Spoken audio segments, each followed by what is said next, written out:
Hey, everybody. Welcome to the Santita Jackson Show here on AM 950 Radio, the voice of progressive Minnesota. By the time you hear this show, Jimmy Kimmel will have been on air. That was quick, but it was profound. We saw a profound drop in the stocks for Disney. But there was something else that was going on. There was grassroots activism, there was a massive revolt from the artistic community. There's a lot that was going on. A lot of people started canceling Disney subscriptions. I mean, wow. But let's be honest also. Let's really talk about free speech. Have we really had free speech? Do we really have it?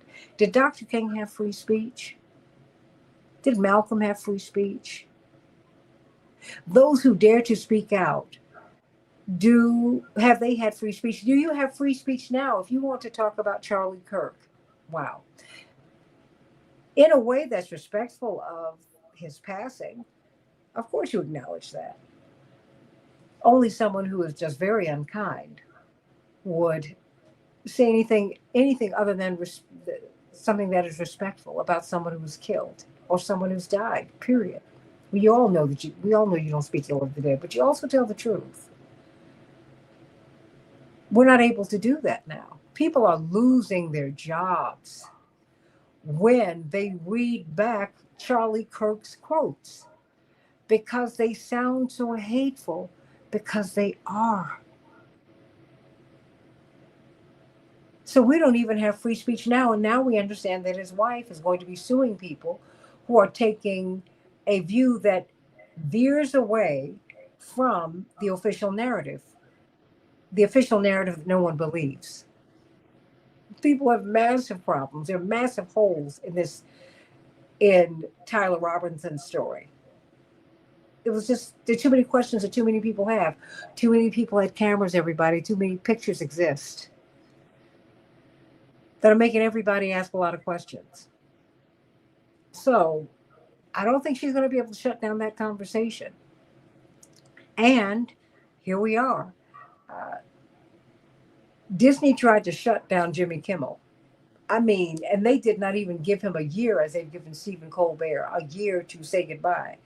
Well, he's going to be back on the air just as quickly as his suspension. Uh, his firing, essentially, just as quickly as that happened, it has been rescinded. So, what about this? What about the Trump administration, in Common Dreams' words, saying using the power of the federal government to silence critics? Critics are being silenced all over the country. I want you to meet me on X at Santita J, at Santita J, on Blue Sky, santitajackson.bsky. That's social. Right here on the Santita Jackson Show YouTube channel. Please like and share. You help us with the algorithm when you do that. Santita Jackson Show, the Santita Jackson Show. And please meet me on Santita Jackson and Friends on Facebook. That is where I can get new friends. I can't get them on the other page. But the Santita Jackson and Friends page where I have the big hair, yeah, that's what I can do. Okay. I've had a lot of iterations with my hair. And so let's get right to it. And of course, Santita Jackson IG on Instagram, Santita Jackson IG. I'm easy to find, and I want you to come on and join me. We've got Texas State Representative Ron Reynolds. What do you are you surprised that Jimmy Kimmel is back so fast? Actually, I was surprised. I was pleasantly surprised. I thought it Mhm. was a very positive move, especially for Disney, but most importantly for the fans. And it was the right outcome. He never should have been taken off the air in the first place. What is the power of government in this regard? Because now we're seeing that he's not going to be up on every platform because there's some Sinclair stations that are saying, no, not so fast. I'm not bringing him back on.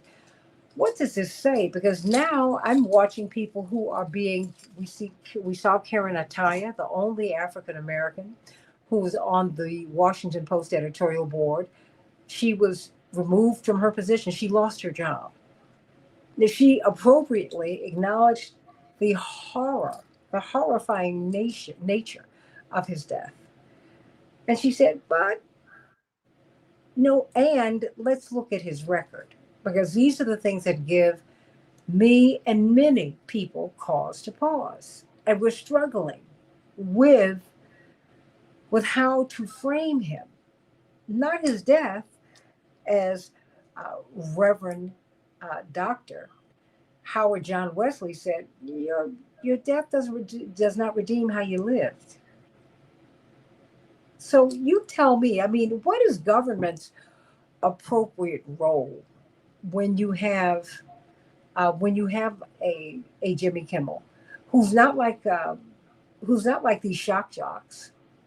Um, I'm forgetting this comedian's name. He was really almost from he was from another era. Jackie, I forget his name. He was a Jewish fellow who made all kinds of nasty racist statements. He was awful, and he kept working up until he died. Up until he died on the biggest platforms. Does government have an appropriate role in? Do you think the government behaved appropriately? Absolutely not. I think that this era of government under President Trump has ushered in an approach that we will come for you if you dare to criticize us, even if you're telling the truth. It doesn't matter. If you have the audacity to call us out for comments that we've made, actions that we've taken, especially as it pertains to racism, then we are going to do our best to censure you. We are turning a real chilling blind eye to the First Amendment and what traditionally Republicans have called the Holy Grail of the Constitution. And that is why it's the first of in terms of the uh, constitutional amendments, because the freedom of the speech, freedom of the press was supposed to be a principle that was part of our bedrock of our democracy, that separated us from other countries that are ran by dictators, that have state-sponsored media like Russia, uh, where you only air what you want the people to see, where there's no real transparency and accountability. That is what we're seeing from President Trump. We're seeing him go after his critics and crush them with false lawsuits, with threats of, putting the FCC on them. He's weaponizing the federal government to punish his critics. And that is what we saw with Colbert. That is what we saw with Jimmy Kimmel. And it wasn't until, make no mistake about it, Santita, that Disney saw massive drops in their value to the tunes of billions of dollars to their shareholders, where they said, ouch, we got to stop this. We're hemorrhaging. We're hurting. We cannot allow this to continue. We're losing viewers to the tons of millions of people. That is the only reason why. So they initially, like these other networks, were bowing to President Trump, bowing, literally bowing. He has punked these networks. He's beat them into submission. He's come after them with his bully pulpit, and they have capitulated. And I think that this is sending a message to all the networks that you either don't tone down the rhetoric, which that's what they told Jimmy Kimmel, like, hey, you got to tone down your rhetoric on Trump. That was a condition of him being able to come back. So I think that's still wrong. I think that they had to try to save face.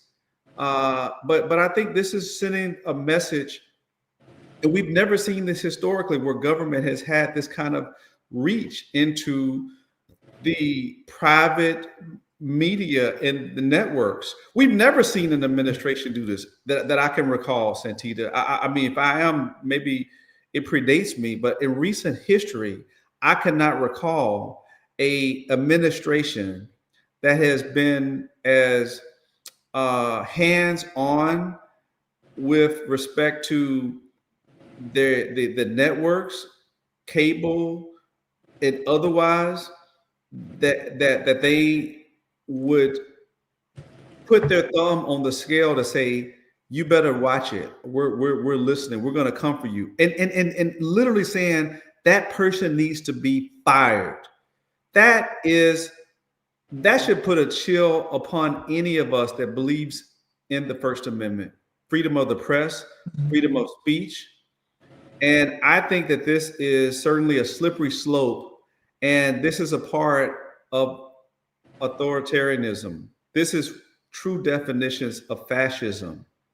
This is it. We're seeing it right before our very eyes. But let me ask you this, because going back, which predates you, really predates me, but these are conversations that I heard in my home and that I studied as I got older. Well, not even as I got older, just all of my life. I heard it and I read the books. Um, the media was weaponized against Reverend Dr. Martin Luther King and people of his ilk, right? And there has been something, they would take blind items from J. Edgar Hoover and the government that were meant to cast Dr. King in a bad light, and they did. And they were able to reshape America's favorability toward him. And by the time he was killed, he was the most unpopular man in America, right? So, and then when you look at who's really given the platform, Representative Reynolds, I mean, I'm wondering if we're as free as we think, right? I mean, because he can get the platform because he's really not he's not someone who's controversial. I mean, he has bothered the president, offended him. Okay, I get that. So certainly he's hurt his feelings. I don't think that he could offend him because you have to have a certain power to do that. So he's not offended. But I'm wanting to know, have we been deluding ourselves about just how free we are? Because you know that when you get onto the big stage, you're told, well, now you really can't say this now because you're here. And I'm just wondering, how free are we actually? Well, Santita, what I see and what we all can see, Stevie Wonder can see this, is that they're trying to literally control and shape the narrative, right? They want people to regurgitate their talking points. They don't want people to have an imposing view that gives contrary opinions or views, much less facts, to their propaganda, their narratives. They're literally trying to control the airwaves so that people don't have independent thoughts, independent opinions, critical opinions, opinions that try to sway the public away from what they are doing. Don't believe your lying eyes, believe me, right? So what we see is a real live attempt by President Trump, and to a large degree, he's been very effective with it. He's been very effective with not being accountable. The media traditionally has called balls and strikes, has kept elected officials, public servants accountable. When they're wrong, they call them out on it. They repeat the news, quote, without fear or favor. We don't see that right now. We see fear, that they're fearful of reporting the truth. We're not talking about slander and libel. We're talking about reporting the truth. We're not talking about defamation. We're talking about reporting the truth. They are trying to literally censor anyone from reporting on the facts. How dare you call us out for being racist? How dare you criticize Charlie Kirk? We're going to take you off the air. Santita, we're seeing teachers in Texas being fired because they had the audacity on their social media accounts to criticize Charlie Kirk, not the fact that he was not the fact that he was killed or assassinated, but the fact that he was a racist. They are being terminated. You can Google it right now. Teachers, hundreds of teachers in Texas. They're not talking about what they did in the classroom, what they did on their social media. They're going after students in Texas. You have the attorney general and the governor of Texas. That they're all trying to mirror President Trump. He's ushered in this new wave of MAGA where loyalty means that you agree with everything I say and you don't hold me accountable. You don't call me out. You don't call out our allies. You don't call out the things that Charlie Kirk said. We will go after you viciously. And that's what we're seeing. And so I think that this is sending a message to they're being not invited to the White House briefings. Mm-hmm. They're being canceled. This is the cancel culture on steroids. They're being banned from appearing at his press conferences. They're not getting questions from the president and the press secretary. They're being basically disregarded because we only want to hear from people that will repeat everything that we say, that will praise us, that will not criticize any of our policies. And so that should give us all very much a great deal of concern about what are they hiding if they don't want to be held accountable. What are they afraid of? They're afraid of the truth. I've always been taught that the truth, the whole truth, and nothing but the truth, and the truth shall set you free. Transparency, accountability, open government, free and fair press. All of those things are being disregarded, Santita. And thankfully, Jimmy Kimmel's coming back. Let's watch and see if it's a watered down version where there's certain things that are going to be off topic for him. In other words, President Trump's off limits. I think that they've made that very clear. They just want you to continue to do what you do, with the exception of Trump. Well, I'm wondering, because when Dr. King fell out of favor with the Johnson administration, he felt it. He felt it, and he did not.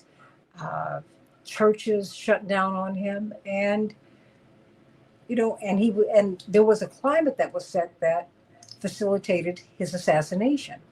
I'm just wondering if this is really new, or if because we didn't really learn lessons before, now here we are. I always say there's no social promotion in God. If you don't learn the lesson, you don't graduate. You do not get passed to the next grade. And I think that we are not getting passed to the next grade because there's so much in our history that we've ignored. But I know you only have a few more minutes here, birthday guy. Birthday guy, what you do for your birthday? I was able to have some quality time with my family, and there's nothing more important to me than that. That beats anything else in life for me. So fatherhood is the best thing that's ever happened to me. Well, you know what we have to do? Chaparral, who is a brilliant, not brilliant, she is a great, great, great, great, great chef. What? You said great like 3 or 4 times. My goodness. Yes, I know, and she was in town. You got my mouth salivating. She didn't cook a thing for you while you were in town, but we will fix that when you come back. We should. That's worth the trip by itself. I promise you it is. My father's always bugging her. She owes him some banana pudding and like that.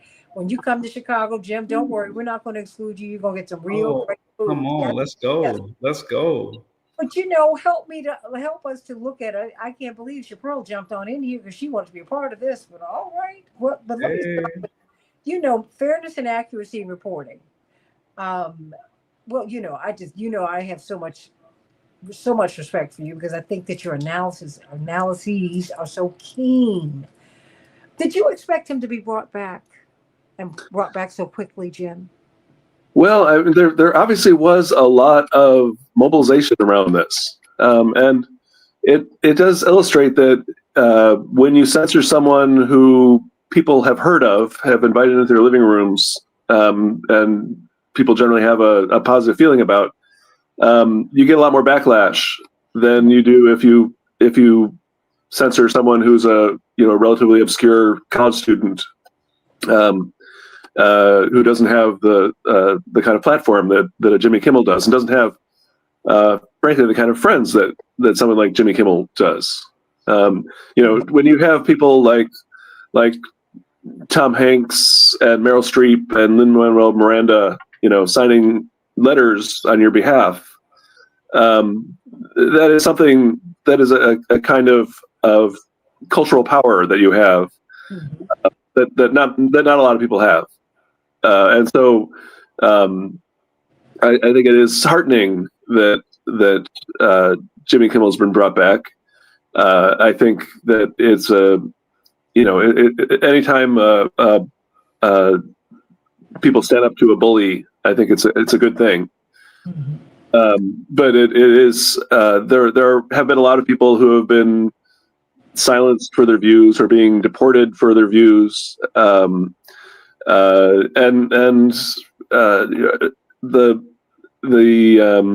last columnist at the Washington Post lost her job because of, I would say, some rather thoughtful commentary on Charlie Kirk's death and the reaction to it. She was told that as a result she had to leave the paper, and so there's been ethnic cleansing at the Washington Post is now complete. And all she did, and I'm telling you, when I try to populate these shows about Charlie Kirk, it is very difficult for me to do because people are afraid of losing their jobs, of being doxxed in social media, and on and on and on and on. Maybe I'm just silly, a little foolish. I'm like, these people, if they're going to come for you, they're going to come for you. There's really nothing you can do about that. I just wonder because I just don't think this is new in our history. When I think of Malcolm X, when I think of Dr. King, when I think of Fred Hampton, when I think of the surveillance that I know my family lived under. I mean, we can just keep on going. You've been in the crosshairs. It's either, something's going to happen. You're going to get an audit. Something happens. So I'm wondering just, as we look at this current administration, yeah, we should. But Jim, I think we make a mistake if we don't concede that this is something that has been going on for a long time. Maybe we haven't paid enough attention. I don't know. Yeah, FAIR has for decades. FAIR has been drawing attention to the erosion of the First Amendment, especially at the federal level, where the idea of reporting on government operations has been criminalized. The people who are whistleblowers have been treated as criminals. The Department of Justice has argued that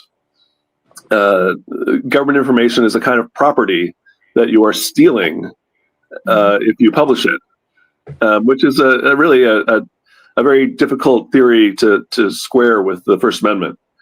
And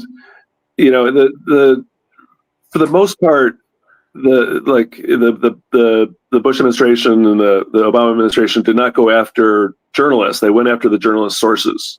The whistleblowers, right? Yeah, but if you looked at the legal theories that were being used to prosecute these whistleblowers, they implicated the journalists as well.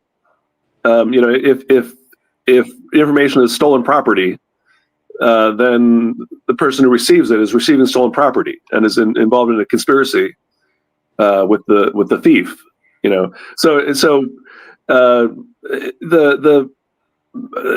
These kind of step-by-step erosions of the kind of protections that exist for the press, which do not, these protections do not go back to the founding of the republic. These are relatively new. A lot of them came in after Watergate, and in response to the kind of fear that was being put into the press of an administration like the Nixon administration that had the same kind of vindictiveness and paranoia about the press that the Trump administration does. But so there were some safeguards put in both in the courts and in laws to try to protect the act of journalism and to make the First Amendment have some reality. The Sullivan versus New York Times, the Supreme Court ruling that said that you couldn't sue journalists for writing about public officials unless the journalists were acting with reckless disregard of the truth. A very important rule that has protected journalists for many decades and really has been thrown out. Not entirely, but the fact that ABC and CBS have been made to pay millions of dollars to Trump over completely bogus lawsuits that probably would not stand up in court, but they settled them because Trump has weaponized the FCC and threatens to take away licenses from ABC and CBS, also NBC, because he doesn't like the reporting. It's very openly. It's not that they are saying anything inaccurate. They're just being negative towards him. He explicitly says that because networks are negative towards him, that they should lose their licenses. Well, this is not. It has nothing to do with free speech, free press, the First Amendment. That is, it's being treated like it's a dead letter. Like we no longer have this idea that the government is not allowed to tell media what they can and can't report. It's become a situation where if you say something that the government doesn't like, you can lose your license. It really is the absolutely the low point for free press in this country in my lifetime. Is there a difference between how you treat a private business and a government business with free speech? Yeah, I mean, I think that there are free speech questions that can be asked of private outlets. I don't think you should just say whatever they want to do is fine with us. That's never been Fair's position. But when you have an outlet like ABC, they necessarily have to be selective. They cannot put everyone on the air.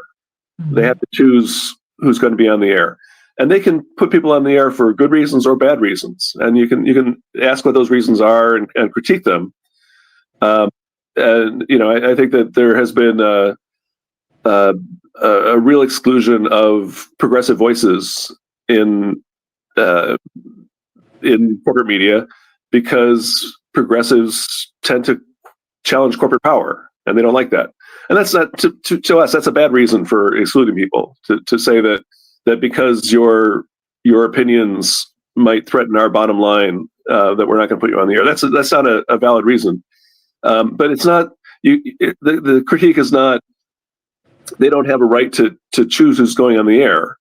They necessarily have to make choices about who's going on the air, and they can make good or bad choices. The government is not supposed to be choosing who gets to be on the air.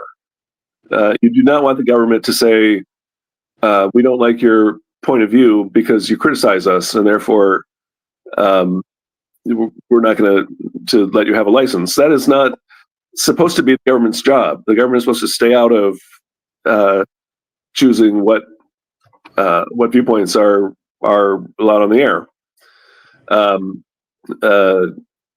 And that no longer is operative. Clearly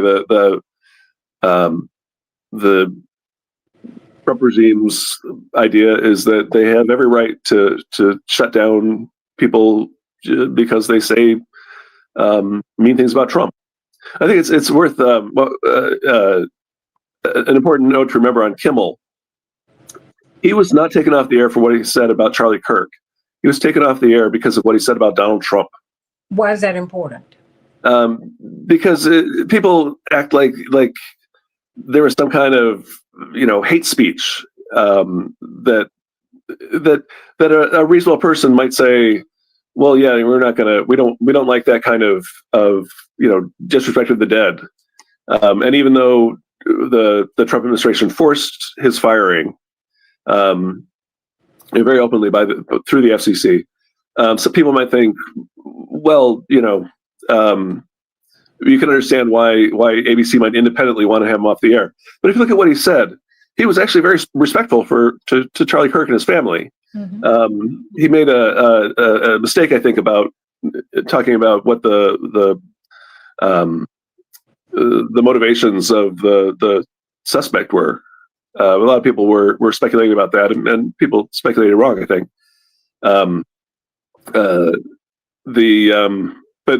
But what was problematic from the FCC's point of view was that Kimmel went on to point out how callous Trump was. He played a clip immediately after he talked about Kirk. He played a clip from a reporter asks Trump how he's holding up when his friends died, and he said, I'm fine, and then went on to immediately start talking about the ballroom that he was building. Ballroom. Like he had no. And I mean, I hate to play armchair psychologist, but he came across like a sociopath. He came across as someone who has no actual empathy about other human beings, even someone who he's close to. He was far more interested in this self-aggrandizing ballroom that he's building. That was what he wanted to talk about, not about some dead guy. And it really, I think that showing that aspect of Trump's personality and highlighting it was something that the Trump administration just couldn't tolerate, and that's why Kimmel was put on this hit list and taken off the air. But these people are being put on the hit list. I was telling you as I've tried to talk about Charlie Kirk over the past few days, trying to populate the show has been very difficult. Yeah, because people are genuinely uneasy / afraid. Yeah, of talking about him, even when you just read, as I did in the previous segment. Let me read what he said. I'm not going to allude to it. This is what he said. And I had a lawyer on reacting to it, a civil libertarian at that. And it's just between ICE, the mask, secret police, it's like we're being conditioned into being cowed down and fearful. Let me bring up a well-known activist here in Chicago, Chaparral Wells. Chaparral, what say you? Because one of the best-known magazine owners and columnists here, Jim Narakis, Hermine Hartman, was on WGN, which is a superstation, which covers about a third of the country, right? Yeah, I grew up watching Channel 9. She was pulled off the radio station, which has the same amount of coverage. Oh, right. And she was just saying, praying for his family, sorry for his loss. But these are the things that he said that made us uneasy. And he's a Chicago guy, too. They snatched her off the air, period. Chapeau, what's on your mind today? Well, it's just that, Santita. I have a problem with them trying to remake Charlie Kirk and trying to make him someone he was obviously not. I didn't really follow Charlie Kirk. I heard of him here and there, but when this blew up, of course, you go down that rabbit hole and you begin to research about who this person is. And, you know, I respect the dead. I feel for his wife. I feel for his children. I've lost someone. I know how that pain is so very great. I understand that. But the way the media is idolizing him, I have a serious problem with. The way I mean, literally, when I was turned on TV yesterday and on Sunday, it was 24-hour Charlie Kirk. And my thing is that for more respectable people, people who have done more for our country to bring us together, they don't even get half of the accolades that they gave him. He's they had 100,000 people at his funeral. That's unheard of.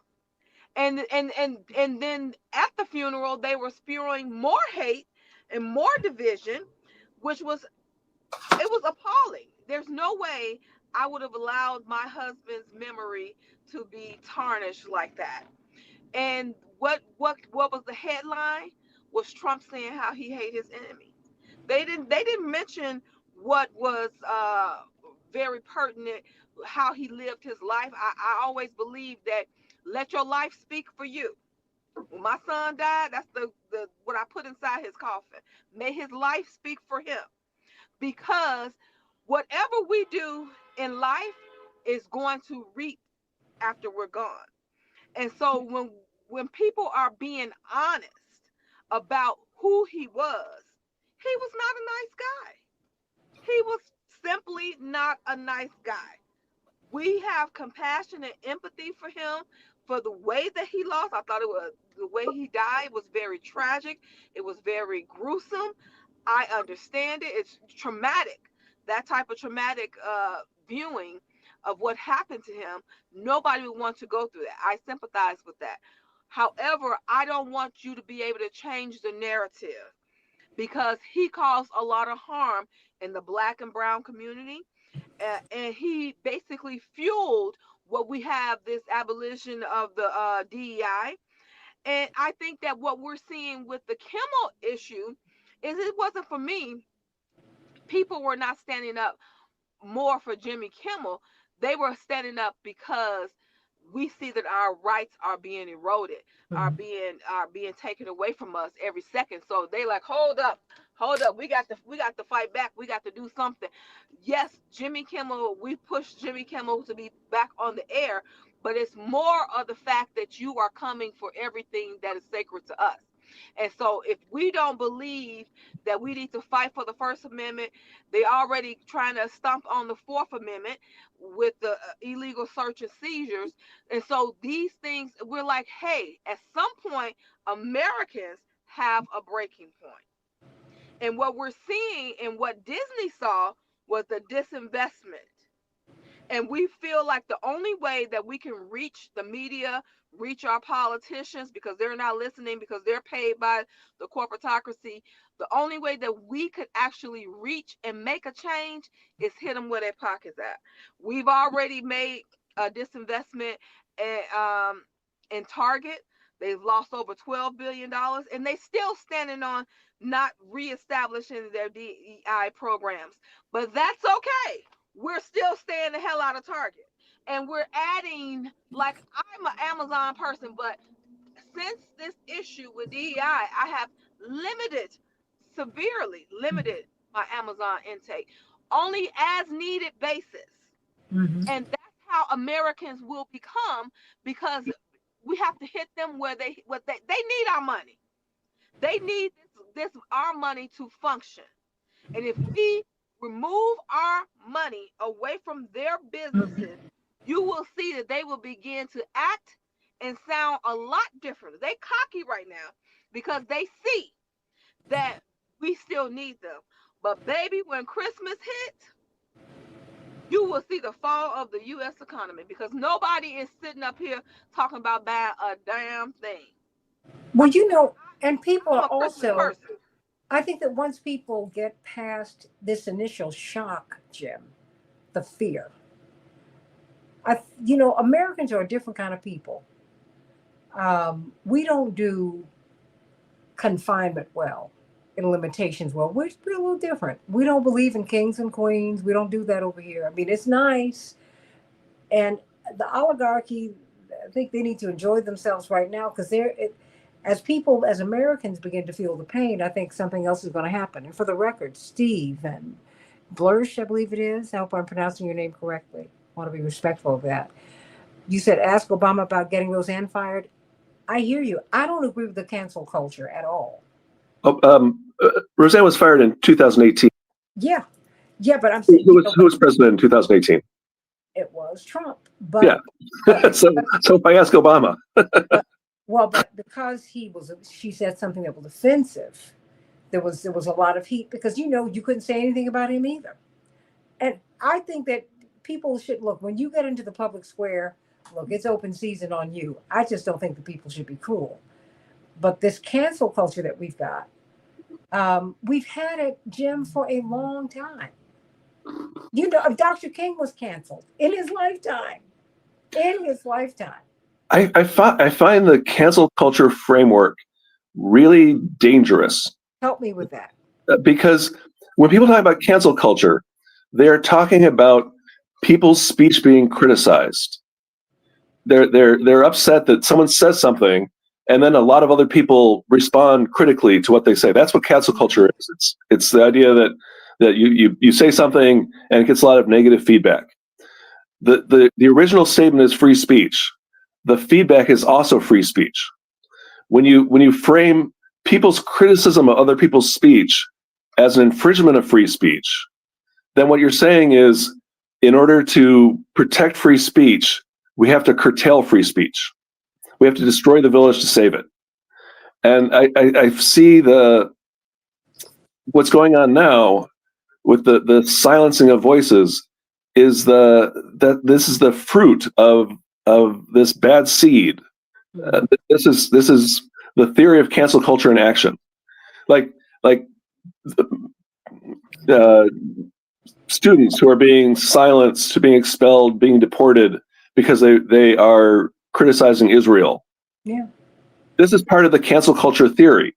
Their speech critical of Israel is making Zionist students feel uncomfortable. They're canceling the Zionist students with their anti-Israel speech, and therefore we have to silence them. We have to throw them out of school. We have to throw them out of the country because their speech is making people feel uncomfortable. But but even that in that space, that's not unusual. They did that to Reverend. I know they did that to me. They did that to my family. I mean, anyone who over the past 50 years or so who stood up for, as my father said, it was very balanced, Palestinian justice and Israeli security. These people tried to bury him. Yeah. Now, he was just strong enough and had enough grace to be able to fight against it. But I've seen this before, and I just think it's all wrong.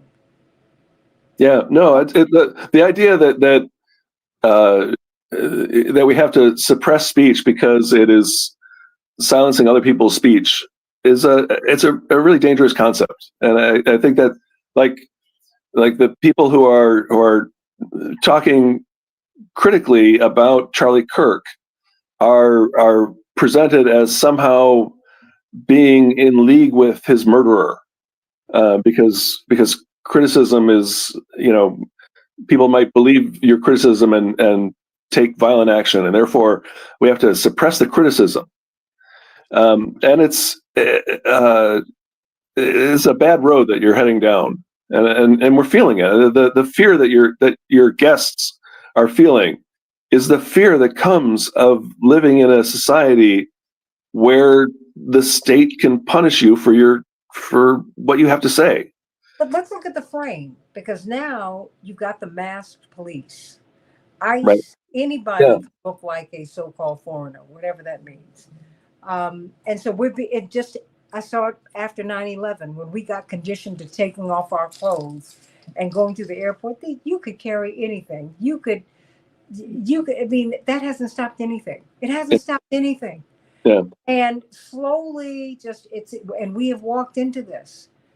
We are being conditioned to submit. Yeah. And not just submit, to be cowed by fear. And that is it.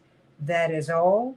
and there's nothing else for you to say. Move along here. I mean, it happens all over the place. I'm accustomed to seeing the police with dogs at the airport and around just as I'm walking around the United States. Yeah. There's something. I mean, in addition to what they're doing with Jimmy Kimmel, with Stephen Colbert, it's the same thing. Yeah. If you don't hew to a particular philosophy, first of all, you can't get the platform. Let's be honest with you, Jim, Right. because none of these guys who we've mentioned have given some full-throated um, takedown of the genocide. They're not going to get the platform. So how free are you really to speak? Yeah. This is, and in polling, half the country says that is what's going on in Gaza is a genocide, which I think is accurate. And I think if you listen to any of the experts on human rights or on genocide, they will think. But it's clearly a widespread opinion in the country. But you will very rarely see the word genocide used in a news story. Occasionally, you'll see the rare op-ed that talks about it. But the New York Times has a actual rule against using the word genocide in their news stories because they think that's just going too far. But Jim, I don't see you offering critique. The only time I see Medea Benjamin is when she is in cuffs. I've not seen her given the platform. She is she's a brilliant woman. Yeah. And very calm. She's even, I would say, even meek. Okay. But you don't get any of that. No one sits down to talk to her. Yeah. On any of these shows. Yeah. So what is this? What are we Medea Benjamin is someone you should, if you want to study elocution, if you want to study, debate, watch her. I've seen her give messages while she's being arrested, while she's being hauled off by police. That looking back, looking a 15-minute speech, would not. Most people would not be able to convey as much information as she is able to convey as she's being dragged off by police. She does it over her shoulder. When the news media goes to talk about events overseas, they go to think tanks that are almost universally funded by weapons makers. Yes. And the weapons makers fund them specifically so they will have these experts ready to go on the news media and talk about how the solution to whatever problem is at hand is more weapons. And that's their job. Just so that you know, he said no Democrat complained when Trump was canceled off all social media and he had to create his own social media. Oh, no, I complained. I felt that what they were doing was wrong. It didn't make any sense. And what they wanted to, if they wanted to make him more popular and more powerful, they succeeded. And I said that would happen. Shapiro, what's on your mind? I know you're muted, but I know you are. Yes, Santita, I'm picking up the kids. She's chomping at the bit. I think it has made Trump more of a martyr. And Trump, this is his richest he's ever been in his whole entire life, is becoming president for the second time. I mean, he's made billions of dollars. He's doing right now, Trump can do whatever he wants to do. He knows he's not going to get arrested. Supreme Court has given him immunity, and he is using this to his advantage. Not only is he working for himself, but he's securing the bag for his family and his friends. And so now what we have to wonder is, what can we do? And what is our legislators going to do? What are our legislators going to do to fight back against this this grabbing of authority? Because at this point, it's I'm sitting around here waiting right now to see what Schumer and Hakeem gonna do about this budget impasse, because I'm like, shut it down, shut it all the way down, let everything fall, because if we falling and we underwater, everybody else then begin to Is you? Well, then let me ask you, Jim, because we're the consumers of the news, right? We're the customers. Do we have power? Is what happened with Jimmy Kimmel indicative of the power that we have? Or did this just happen? Well, the clients of the media are by and large not the people who read the news or watch the news. They are the advertisers who pay for the news. That is the audience that most corporate media are most concerned with. That's where their paychecks come from. That's where their dividends come from. If you are consuming media for free, someone is paying for that, and they are paying for it. They are interested in selling you something. They are also interested in the environment that you are seeing their advertising in. Corporations are quite aware of what is going on around their advertising, and they do not want they don't want their advertising surrounded by people who say, "Let's rein in corporate power." That's just kind of rule one for corporate media, is that you can't really question the corporate state. Well, what do you recommend that we do? Well, no, I'm going to let that be part of your closing remarks, really, because there's got to be something, because otherwise we have no voice. Chaparro, your thoughts, your closing thoughts.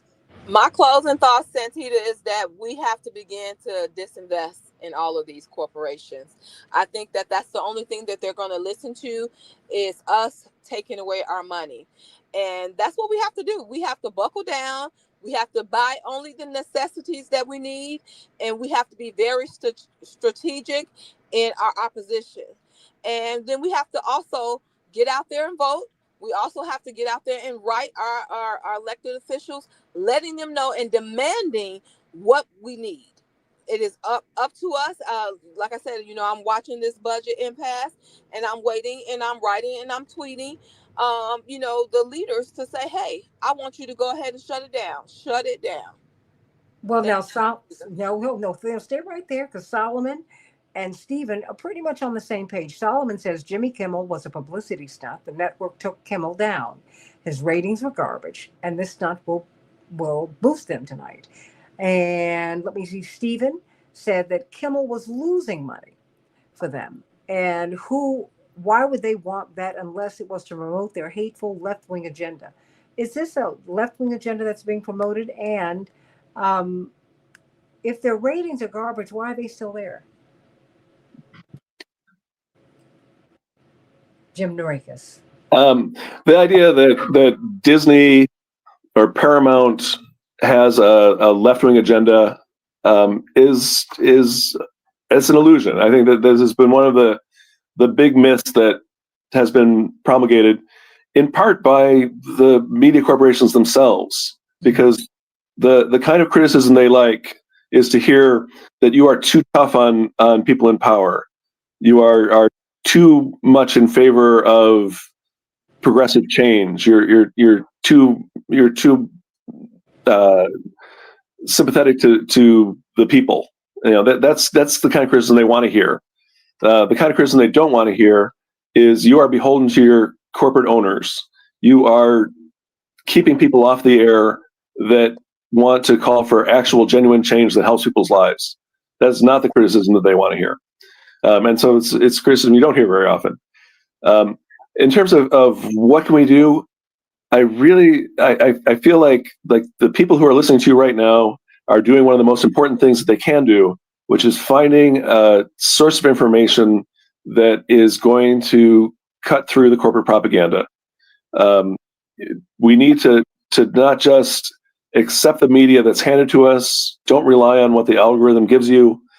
Seek out people who seem to be talking about the things that really matter, who are addressing the real concerns, the real sources of power, and those people are not going to be, by and large, advertiser supported. They will need your support to keep doing what they're doing. the media that are going to be serving your interests are by and large going to be supported by people like you. And so people need to realize that information is valuable, is critical, is crucial. That's why we have the First Amendment, is because as you like to say, it's the one industry that is protected in the Constitution. And that is because information is the lifeblood of democracy. If you don't know what your government is doing, you have no chance of affecting what it's doing to you. So you need to find people who you can trust, who are giving you the information that you need, so you can understand your society and learn what can be done to change it. Jim, before you go, fair.org, fair.org, please support them as they support us. How can we support your foundation, Chaparral Wells? Yes, go to visit Courtney Copeland Memorial, www.copelandmemorial.com. Amen to that. Before you go, real quick, Jim Narakis, fair.org. And plus, hey, everybody, please go to Rainbow Push. We need your support. Support us as we support you. Do we understand just how much we're under corporate control? Or we're having to live under, we don't have to be controlled by them, but they control a lot. They control just about everything. Do we understand the extent to which that's happening? And Abraham, it's good to see you, my sweet. I do think that there is a real deep-seated lack of understanding of how much our society is controlled by the very wealthy, who to a huge extent control the information that we get, control the politicians that we vote for. They own the schools that we go to. They have a tremendous amount of power, and the result is that you could have policies that are hugely popular among the people, and they don't happen because they are not popular among the wealthy elite. Like universal health care, for example. We would have that if we had a democratic society. We would have had universal health care decades ago. But we don't, because we have a society that is dominated by people with a lot of money who want to keep making that money, and one of the ways they make money is through private healthcare. And so I think that recognizing how separated the people are from power is the first step in changing that, and trying to work towards a society where people do actually have an ability to affect the society they live under. Jim Narakis, fair.org, Chaparral Wells. Hey, everybody. I can't wait to see Jimmy Kimmel. By the time you hear this, we will have seen him. But, that having been said, let us swing wide open the gates so that all voices can be heard. We do hear corporate approved messages on all the networks. And that should not be. As they're trying to shut down the internet, make sure they keep it open. As the billionaires buy TikTok and change the algorithms so that the freedom messages cannot be heard, speak out and maybe create another platform. I think that's what's going to happen, Jim. Jim, we got to come back. You got to come back tomorrow and talk about that. I want to talk about TikTok because that's a big deal. That's a big deal. I've just gotten into that. And so, Of course, it's a big deal because I've gotten into it. Billions of people all around the world, hundreds of millions of people in the United States, and we're seeing a takeover of our media, of our news, and of our television shows. And we've got to watch this, everybody. I'm Santita Jackson. This is AM 950 Radio, the voice of progressive Minnesota, fair.org. Of course, I'm Santita. Can't wait to be with you tomorrow right here on AM 950 Radio, the voice of progressive Minnesota. God bless.